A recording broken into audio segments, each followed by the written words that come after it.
Sa ngalan po na lahat ng bumubuo ng 100% Katolikong Pinoy at Ave Maria, Ina ng Diyos, Ina ng Pilipino, ako po si Ian Reñon, ang isa sa mga admins ng 100% Katolikong Pinoy na nagpapasalamat po sa inyo sa inyong pagtangkilik. Okay, nosebleed yun na. Sa inyong pagsunod sa reflections namin sa 7 last words ni Cristo sa krus. Actually, ito yung first time na nagkaroon ng collaboration between KP at AM.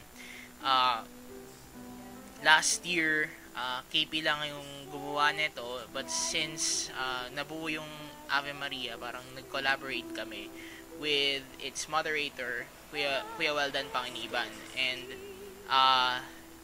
marami din pong salamat sa lahat ng mga co-reflectors ko, si Kuya Andrew Calopez, Kuya Randolph Flores, Ate Chinky Herrera, Miko Pacheco, Kuya Nathan Dublin, and Kuya Dean Bascon.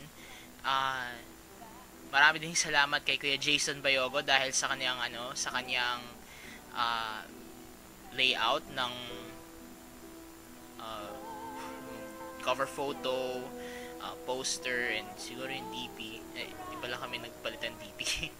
Anyway, yun nga po, nagpapasalamat po kami at naging successful nga po itong aming reflection series, at we look forward na maulit po namin to next Good Friday next year. Ngayon, nais naming ibaon sa inyo ang lahat ng aming mga ni-reflect, lahat ng aming mga pinagnilay-nilayan, na sana po ay hindi natin i-take for granted itong ganitong mga pagkakataon, lalong-lalo na at this time of the year, kasi hindi tayo mag-e-exist at hindi ganito ang buhay natin kung hindi dahil sa isang pangyayari sa ating kasaysayan na nagbago sa perspective ng pagkatao.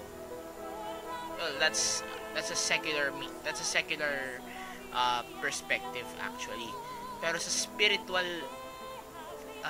spiritual identity natin bilang mga Katoliko, bilang mga Kristiyano,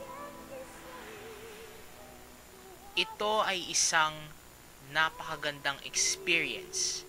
Ito ay isang napakagandang reminder sa atin na hindi po importante ang mga bagay na para sa atin ay importante, kundi ang mga bagay na hindi gaanong napapansin pero napakalaki pala ng halaga para sa ating pananampalataya.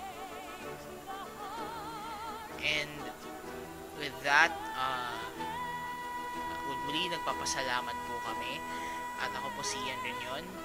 Pagnilayan natin ang kamatayan ng ating Panginoong Hesukristo sa araw na ito. Messiah,